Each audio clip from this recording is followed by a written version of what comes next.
In this episode, I'm going to cover running costs. Now, I don't have a huge amount of experience of running costs yet because I haven't had the car that long. All I know is it can be expensive.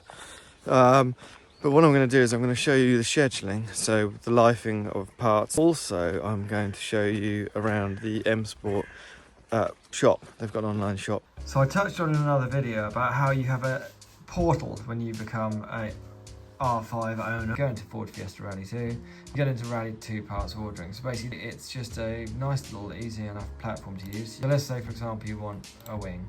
You can buy a kit, which is basically everything. Let's just assume you just want a wing on its own. That's all plus VAT, plus carriage. So by the time you've ordered that, it's going to be somewhere in the region of around 260 quid, something like that. I ended up putting fiberglass wings on my Evo because I just couldn't get any more aluminium ones. They worked out to be about 240 quid each. So as a comparison, Evo wing, if you buy fiberglass, and R5 wing, there's nothing in it. Where it gets more tricky is when you start getting into things like suspension components. So if you want a complete tarmac damper, for example, it's expensive. So yeah, there you go. So a complete upright is me £3,234 plus the VAT plus the carriage.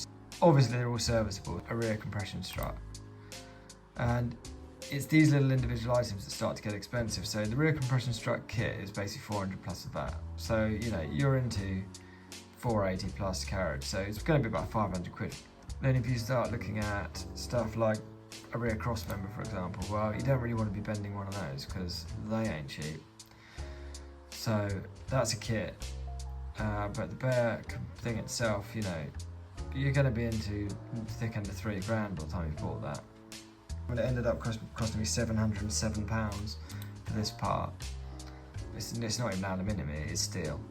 So this is obviously a specialist bit of kit. So, you know, that's just one component of many components. So if you start having a fairly sizable accident and you start having to order lots of little bits like this, you know, you can see well, all of a sudden, you know, you've got maybe 15-20 grand's worth of damage. Brake discs. Now the FIA put a price cap, so that's the sort of money I would be spending on a brake disc for my Evo. So if you want a different fuel map, you're going over to a different type of fuel. Various different ones available. So on the 32mm restrictor, there's loads and loads of different types, because obviously where everyone's on a 32mm restrictor everywhere but the UK, they've done fuel maps for pretty much every type of fuel you could possibly want to use. When you buy the map that you want, it's 250 quid. They send it to you and you download it, and they've got a time frame in which to download it into your car. I think it's like 2 weeks or something, and then the file expires.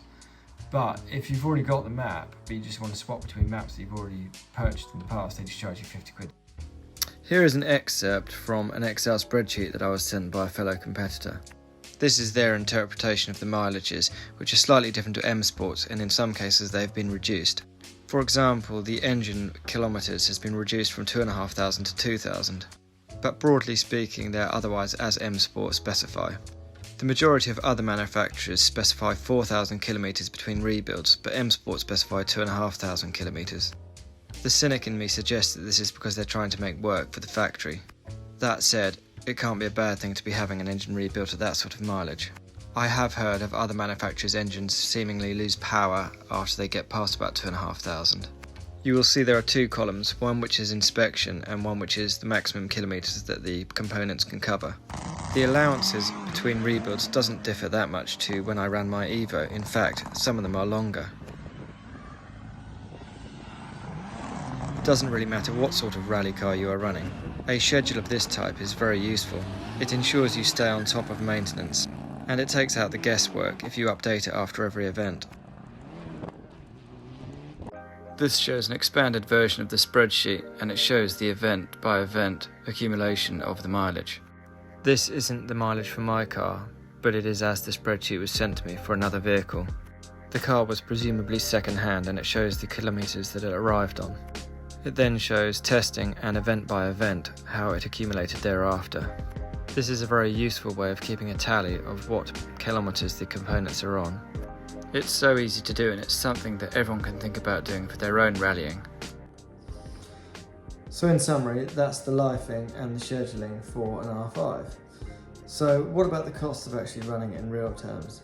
Most manufacturers and M Sport will tell you that running an R5 car is going to cost you €35 a kilometre. Taking account for customers who have bought their cars brand new back in the day and now with Rally 2 cars, that's probably a fair assessment. What it doesn't take account for is the amateur drivers like myself who buy these cars 10 years later and are now in a position whereby there are alternatives and you can run these cars to a degree yourself without necessarily full professional help. There are quite a number of specialists out there who will help you run your car. Plenty of preparation teams have now got their head around how to run these cars, and it doesn't require a factory or work supported outfit. It's true to say that now these cars are falling into privateers' hands such as myself, and by that I mean the people that are just about affording to run these cars as opposed to the very wealthy people that bought them new. The important thing to do is, in running these cars, is to ensure that you don't cut any corners. It's perfectly possible to keep on top of these cars as a privateer. All the schedules and all the manuals and all the processes are widely available from M Sports, so there's no guesswork as far as that's concerned. And effectively you are just dealing with nuts and bolts. So long as you know what you're doing, or if what you can't do yourself you get specialists to help you with, then you can't go very far wrong so long as you adhere to the scheduling. What is the actual cost of taking them to an event and the on-event running costs? Well, they're not that dissimilar to any other car really. So like with my Evo, I mean the entry cost's the same. The amount of fuel that the R5 uses is broadly the same as the Evo. In fact, it's probably slightly less. The Evo and the R5 both ran on Dev 2, and it's £5.20 a litre thereabouts. So it's using around about a litre every mile, maybe slightly less, and on road sections it will use around a litre every 3 miles. Taking into account a rally which is around 40 stage miles or so, it's going to use about 200 odd pounds worth of fuel just to do the stages.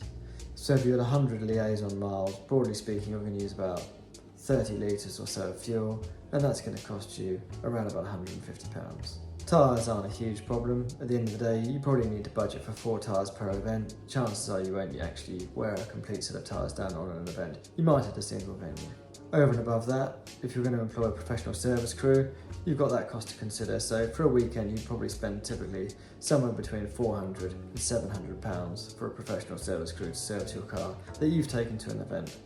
So realistically, compared to something like my Evo, an R5 probably isn't an enormous amount more to run. The real sting is the capital purchase in the first place. That's the hard part.